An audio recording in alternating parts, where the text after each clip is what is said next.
बिस्मिल्लाहिर्रहमानिर्रहीम। Pakistan weather report के साथ आपकी खिदमत में हाजिर हैं। आज की ताज़ा तरीन रिपोर्ट ये है कि कराची में तो तेज़ कड़क धूप निकली हुई है और बारिश का भी कोई इम्कान नहीं है।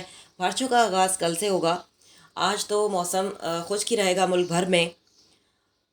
कल से बारिशों का आगाज़ होगा यानी 17 अप्रैल से, और मुल्क के जितने सूबे हैं, पंजाब, सिंध, खैबर पख्तूनख्वा, गिलगित बल्तिस्तान, बलूचिस्तान, कश्मीर, तमाम सूबों में बारिशें होंगी। कहीं तेज़ बारिश, कहीं दरमियानी दर्जे की बारिश, तो कहीं हल्की बारिश होगी। पहाड़ों पर बर्फ़बारी होगी।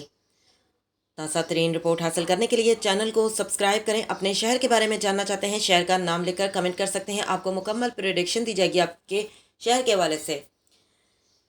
मुल्क भर में बारिशें कल से स्टार्ट हो जाएंगी, जो कि 23 अप्रैल तक ये सिलसिला जारी रहेगा और ईद तक भी ये सिलसिला जारी रह सकता है। कहीं तेज़ बारिश तो कहीं हल्की बारिश, कहीं ज़्यादा भारी, कहीं तूफ़ानी बारिश तो कहीं सैलाबी सूरत हाल भी पैदा हो सकती है। न्यू रिपोर्ट से आगाह होने के लिए चैनल को सब्सक्राइब करें। अल्लाह हाफ़िज़।